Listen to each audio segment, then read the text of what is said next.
Break के बाद एक बार फिर आप सभी का बहुत स्वागत है। बुलेटिन की शुरुआत और बात करेंगे कि क्या 4 जुलाई को खुशी देखने को मिलेगी या फिर मातम पसर जाएगा। अब ये सवाल क्यों उठ रहे हैं, ये आगे हम आपको बताएंगे। और आज हम इसी पर भविष्यवाणी करने वाले हैं कि मिडिल ईस्ट में आगे क्या होने वाला है। अमेरिका और ईरान के बीच आखिर आगे क्या हो सकता है। देखिए, अमेरिका और ईरान के बीच पिछले कई महीनों से तनाव लगातार बढ़ रहा है। सैन्य टकराव को लेकर लगातार चर्चा हो रही है और इसी बीच सोशल मीडिया पर 4 जुलाई को लेकर कई तरह के दावे हो रहे हैं, भविष्यवाणियां वायरल हो रही हैं। कुछ पोस्टों में यह दावा किया जा रहा है कि यह दिन अमेरिका के लिए खुशी और ईरान के लिए मातम लेकर आएगा।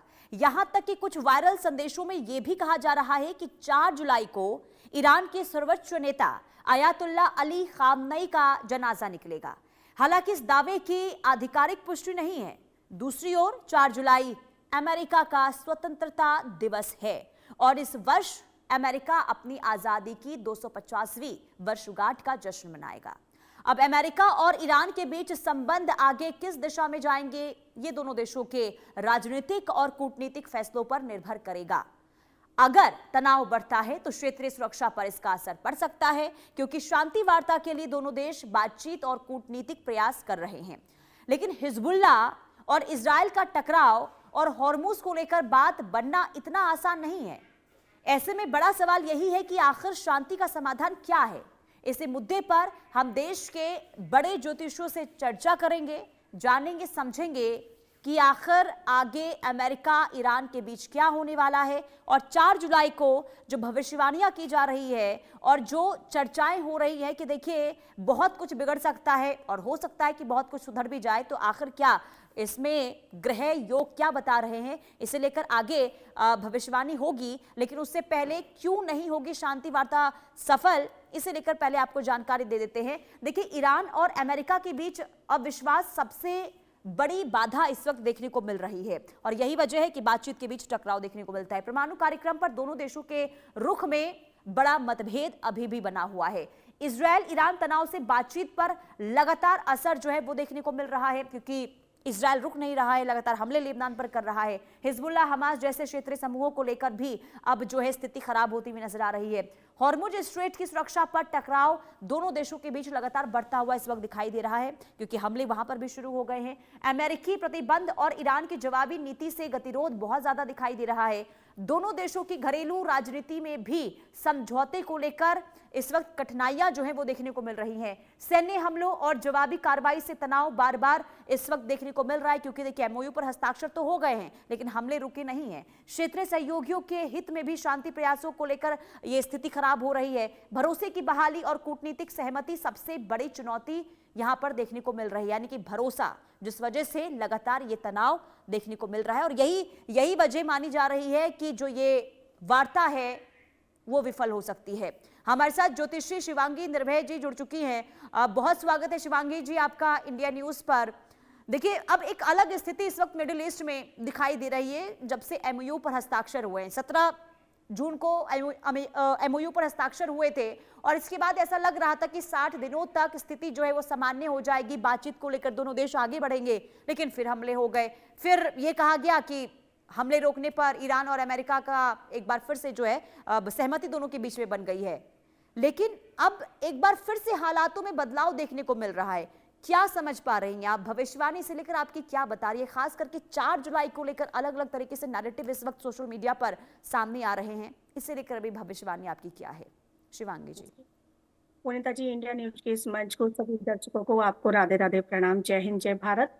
अभी जो स्थितियां हैं ग्रह नक्षत्रों की हम बात करते हैं तो अभी बुध जो है वो वक्री हो चुके हैं और गुरु राहु जो हैं उनका जो ट्रांजिट चल रहा है, जो केतु का ट्रांजिट चल रहा है और जो अमेरिका की कुंडली की अगर मैं बात करूं उसके ट्रांजिट को देखें तो वो सब इस तरफ इशारा दे रहे हैं कि बहुत बड़े बदलाव तो होंगे। आपके साथ में जैसे लगातार बातें करती आ रही हूँ कि अमेरिका का समय अभी ठीक नहीं चल रहा है, ट्रंप की कुंडली में उनका समय अभी ठीक नहीं चल रहा है, अमेरिका की अभी दिशा छिद्र होती है वो अभी समाप्त हुई है, चंद्रमा की महादशा में चंद्रमा की ही अंतरदशा चल रही है। तो अगर उन स्थितियों को देखूं और चंद्रमा की पोजीशन को भी देखूं तो चंद्रमा के नक्षत्र को देखूं तो 4 जुलाई को जो नक्षत्र चंद्रमा जिस नक्षत्र में गोचर करेंगे, तो उन स्थितियों को देखते हुए जो आप कह रहे हैं, तो शांति वार्ता या ऐसा तो कुछ दिखाई नहीं दे रहा है। 4 जुलाई को वहाँ पर समारोह किया जाएगा, सेलिब्रेशन किया जाएगा, लेकिन अमेरिका के लिए सही समय नहीं है, क्योंकि अभी हम्म। कालसर्प योग का भी निर्माण हो चुका है, 15 जून से खप्पर योग का भी निर्माण हो चुका है, जो सितंबर तक जाएगा, 15 सितंबर तक। तो खप्पर योग में भी चाहे वो कोई राजनेता हो या राजनीति हो, और स्पेशली अगर अमेरिका की हम बात करें, तो उसमें वो शुभ दिखाई नहीं दे रहा है, क्योंकि वहां पर राहु और केतु का इस तरीके से प्रभाव है। अगर जो ट्रम्प है उनकी कुंडली को भी बात करें, तो उनकी कुंडली में भी ग्रहण योग बना हुआ है, सूर्य और राहु की युति है। आगे ग्रहण भी 12 अगस्त को होने वाला है और हो भी चुका है, जो हमारा पास्ट में निकल के गया है फरवरी और मार्च में। अगर मैं अमेरिका की कुंडली की बात करूं, तो सिंह लग्न की ये कुंडली है और 10th हाउस में सूर्य मंगल एक साथ बैठे हुए हैं। यहाँ पर जो अष्टम दृष्टि है वो शनि की आ रही है। तो ये टाइम पीरियड अभी अमेरिका के लिए ठीक है, जश्न मनाना एक अलग चीज हो गई, लेकिन स्पेशली 4 जुलाई की भी हम बात करें, तो उस समय ग्रह नक्षत्र ऐसा इशारा तो नहीं कर रहे कि उनके लिए बहुत अच्छा समय है। समय अच्छा नहीं है।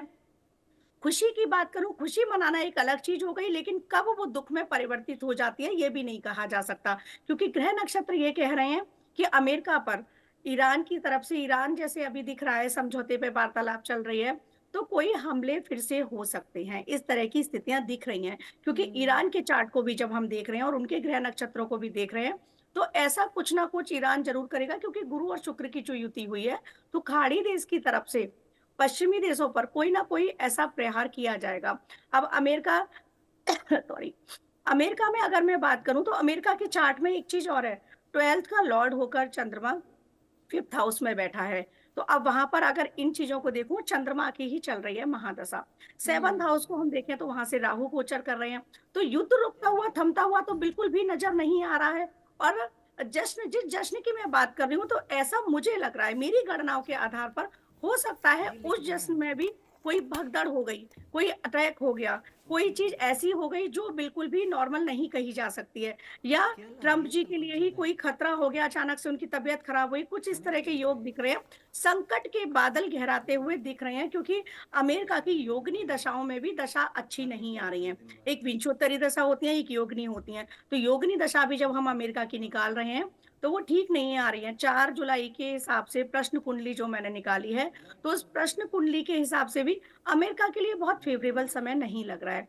अभी जैसे कि ट्रम्प करते हैं, बार बार अपने बयान बदलते हैं, कूटनीति करते हैं, 4 नंबर जी। राहु का ही नंबर होता है हम्म। As per numerology. और वहां पर 4 जुलाई को ये हुआ है, राहु की अगर मैं ट्रम्प की कुंडली से देखूं, तो वो राहु का नंबर है, और ट्रम्प की कुंडली में राहु की प्रबलता जो है वो इस तरीके की है कि वो अपनी वाणी से ही सबको भ्रमित करेंगे और अपनी वाणी से ही बहुत बड़ा लॉस उठाएंगे, ऐसा देखा जा रहा है। तो अभी अगर हम अब ईरान की कुंडली पर भी बात कर लेती हूँ, ईरान की कुंडली जो है कर्क लग्न की कुंडली है, और वहां पर जुपिटर अच्छी पोजीशन में है, और जुपिटर जो है अभी कर्क राशि में ही है, हम्म। और कर्क राशि में शुक्र के साथ बुध के साथ उन्होंने युति बनाई हुई है। तो अब ईरान की कुंडली में एक चीज और देखने को मिल रही है, राहु जो है वो 2nd हाउस में है और वक्री होकर है, शनि के साथ बैठा हुआ है, राहु और शनि। तो यहाँ पर ईरान और अमेरिका, इनके साथ समझौता, आज समझौता हुआ है, जैसे मैंने आपके साथ बार बार कहा, अमित जी, सृष्टि जी, खुशबू जी और वैभव जी, सबके साथ इस बात जी। पर चर्चा चल रही है लगातार, कि आज दिख रहा है कि सब कुछ शांत है, आज दिख रहा है सब कुछ ठीक है, क्योंकि राहु हम्म। एक फॉग की तरह होता है, कि दिख रहा है, कोहरा है, वो कब और छट जाएगा और शिवांगी जी, आप सामने क्या जब जब होगा। देखिए जुड़ी हैं, तब आपने ये कहा है कि देखिए ये सिर्फ अभी लग रहा है कि सब कुछ ठीक ठाक है। आपने पहले भी ये कहा था कि हालात नहीं सुधरेंगे और ये लंबे समय तक किसी तरीके से चलने वाला है, लेकिन कहीं ना कहीं लोगों के अंदर विश्वास और पूरी दुनिया की नजर इस वक्त अमेरिका और ईरान के पर टिकी हुई है, क्योंकि बातचीत को लेकर, क्योंकि पूरी दुनिया को असर हो रहा है ना। अमेरिका ईरान जो भी कदम उठा रहे हैं उससे प्रभावित पूरी दुनिया हो रही है, और ऐसे में हर कोई यही चाहता है, पूरी दुनिया ये चाहती है कि युद्ध विराम होना चाहिए। लेकिन इसके बावजूद भी जो ग्रह नक्षत्र आप बता रही हैं कि अभी तो ऐसे आसार नहीं लग रहे हैं कि हालात सुधरने वाले हैं, तो ऐसे में आगे हो क्या सकता है? पूरी दुनिया किस तरीके से प्रभावित और होने वाली है? क्या बहुत ज्यादा हालात खराब होते हुए नजर आ रहे हैं क्या? जी, पुनीता जी, ज्योतिषी गणना जो होती है, हम्म। तो एक तो ज्योतिषियों का बिल्कुल भी ये उद्देश्य नहीं होता है कि किसी को डराएं, जी। और डराना बिल्कुल भी उद्देश्य नहीं है। बिल्कुल। हमारा उद्देश्य है कि आप मेंटली प्रिपेयर हो हम्म। जाएं। ये चीजें होने वाली हैं। और जी। देखिए, जैसा कि दिसंबर में वार्तालाप हुई थी, उससे पहले भी मैंने बोला था, स्थितियां वैसी जा रही हैं। हम्म। लगातार वैसी स्थिति हो रही है, चाहे वो भूकंप की बात हो, अग्निकांड की बात हो, क्योंकि हम्म। प्राकृतिक आपदाएं भी आएंगी, युद्ध भी होगा, ये सब कुछ होना है। खप्पर योग अच्छे नहीं माने जाते। अभी 15 जून से स्टार्ट हुआ है, उससे पहले भी खप्पर योग जाके चुके हैं, काल सर्प योग जाके चुके हैं, और अभी भी काल सर्प योग बना हुआ है। खप्पर योग का जब 15 सितंबर को ये एंड होगा, 15 सितंबर से फिर 24 नवंबर तक दोबारा दूसरा खप्पर योग बन रहा है। उसमें राजनीति में बहुत उथल पुथल होगी। तो अगर हम बात करें, इस साल है रौद्र संवत्सर। रौद्र का हिंदी में अर्थ ही होता है भयानक, और जो रुद्र है, उसी के हिसाब से ये रौद्र नाम रखा गया है शिव जी के। तो शिव जी जब क्रोध में आते हैं, तो सृष्टि के वो सृजन करता भी हैं और संहार करता भी हैं। तो ये चीज होती है। अगर मैं आगे के भी संवत्सर की बात करूं, तो हम्म। दुर्मति आएगा। नेक्स्ट ईयर जो आएगा वो दुर्मति होगा। उससे आगे दुदुम्बी होगा। दुर्मति का मतलब मति ही भ्रष्ट हो गई, ऐसी चीजें होंगी। तो जिसमें इंसान सोच ही नहीं पाएगा कि मैं कर क्या रहा हूँ। या मैं देशों की बात करूं, तो वहां भी डिसीजन पावर मेकिंग जो है, वो बहुत पुअर हो जाएगी। गलत गलत निर्णय लिए जाएंगे, ऐसी चीजें होंगी। दुदुम्बी का मतलब होता है जब कोई युद्ध होता है, तो पुराने युद्धों में एक दुदुम्बी होती थी जो बजाई जाती थी, और फिर हम्म। युद्ध किए जाते थे। तो वो दुदुम्बी संवत्सर होगा। उसके बाद क्रोधन भी आएगा, क्षय भी आएगा। क्षय मतलब सब विनाश, क्षय हो गया वो। फिर प्रभाव आएगा। तो इसमें अभी वक्त है 2034 तक का। तो हम्म। आने वाले टाइम पीरियड, जैसे आपके साथ मैंने कहा 2029 तक, तो अभी शनिदेव ही मेष में रहेंगे, और ये टाइम पीरियड ठीक नहीं जाएगा। तो ये संवत्सर भी बता रहे हैं कि दुर्मति होगा, दुदुम्बी होगा। तो मैं इसी साल की, क्यों मैं आगे तक की बात आपके साथ कर रही हूँ, कि समय ठीक नहीं है।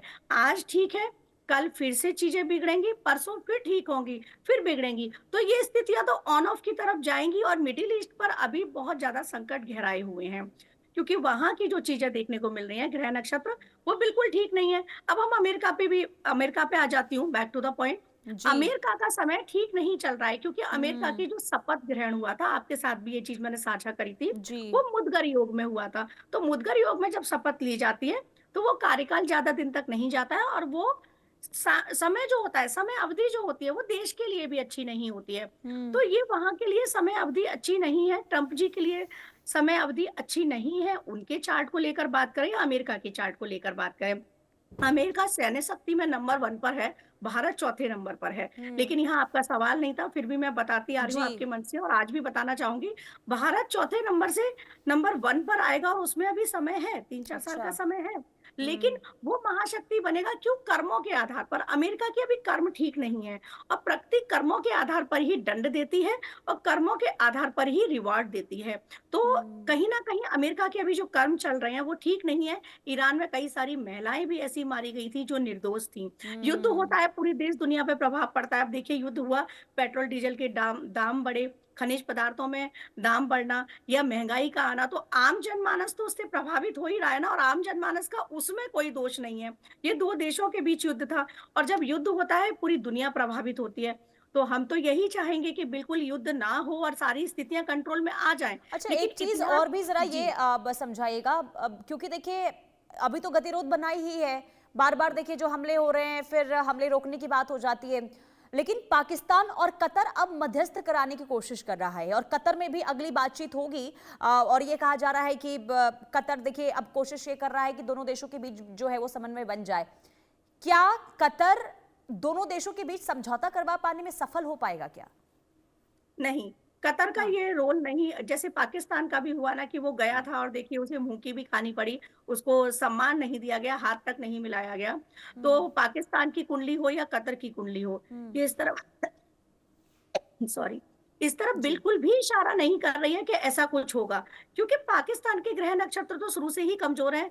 मेष लग्न की कुंडली है, और जहां पर उसके ग्रह नक्षत्र है, देखिए वहां कोई राजा, जो प्रधानमंत्री कहते हैं, वो टिकते नहीं है ज्यादा समय तक। अब कतर की भी अगर मैं बात करूं, तो कतर के भी ग्रह नक्षत्र इस तरफ इशारा नहीं कर रहे हैं कि हम्म। वो ऐसा देश बनकर उभरे जो मध्यस्थता निभाए। ऐसा बिल्कुल भी नहीं होगा। अभी वो भले ही अब दिखाए कि ये सारी चीज़ें नॉर्मल हो रही हैं या मैं मध्यस्थ बन रहा हूँ, लेकिन उसे भी मुँह की खानी पड़ेगी। आप देखिएगा ट्रम्प की जो कुंडली में ग्रह नक्षत्र है ना, वो आज कतर से कुछ बोलें या आज वो चाइना से कुछ बोलें, भरोसे वाले इंसान नहीं है, क्योंकि वाणी पर राहु का प्रभाव है। जहाँ राहु का प्रभाव किसी के व्यक्तित्व पर या वाणी पर या किसी भी स्पेसिफिक हाउस पर आ जाए, जी। वहां पर भ्रम होता ही होता है। ठीक तो है। वो किसी की सुनने वाले तो नहीं, और राहु जिद्दी भी होता है, वो ठीक अपने है। आगे किसी की चलने नहीं देता है। तो ऐसा अगर कतर को लग रहा है तो कतर की ग्रह नक्षत्र इस तरफ बिल्कुल इशारा नहीं ठीक कर है। रहे हैं। और जो ट्रम्प है, उनके साथ जैसे आपके साथ मैंने पहले भी कहा था कि हाँ। जुलाई वो समय होगा जब उनके लिए ग्रह नक्षत्र ठीक नहीं जाएंगे, या अमेरिका के लिए। तो अगर 4 जुलाई की मैं बात करूँ, वापस से रिपीट करती हूँ ये बात, तो हम्म। 4 जुलाई को कुछ ना कुछ अमेरिका में घट सकता है। ऐसी स्थितियाँ इस तरफ इशारा दे रही हैं कि चलिए। कुछ ना कुछ ठीक जैसे है, कुल अटैक हो गया या मिलाकर उनका जो स्वास्थ्य ग्रह गड़बड़ हो योग गया। बता रहे हैं वो ना तो जी, डोनाल्ड ट्रंप के लिए अच्छे हैं और ना ही अमेरिका के लिए अच्छे हैं। बहुत जी। शुक्रिया शिवांगी जी, फिलहाल समय इतने की इजाजत देता है इंडिया न्यूज के साथ जुड़ने के लिए। अब चलिए आगे बढ़ते हैं और बड़ी खबर डोनाल्ड ट्रंप से जुड़ी हुई सामने आ रही है। ट्रंप की अपील सुप्रीम कोर्ट ने